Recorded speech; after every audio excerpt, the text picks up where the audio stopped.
হরে কৃষ্ণ। শ্মশান বৈরাগ্য কি? যমরাজ ধর্মপুত্র যুধিষ্ঠিরকে প্রশ্ন করলেন, জগতে সবচাইতে আশ্চর্যতম বস্তু কি?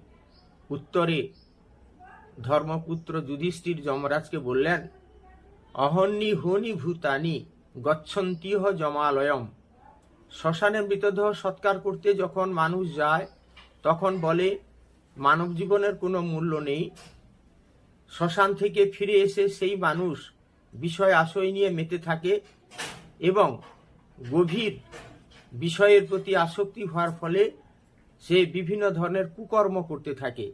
একে বলে শ্মশান বৈরাগ্য। আমরা চিরকাল এই পৃথিবীতে কেউ থাকব না, তাই ভগবানের সেবা একমাত্র আমাদের লক্ষ্য হওয়া উচিত। তাই ভগবানের শরণাগত হয়ে নববিধা ভক্তির সাহায্যে ভগবানের সেবা যত্ন করা উচিত। হরে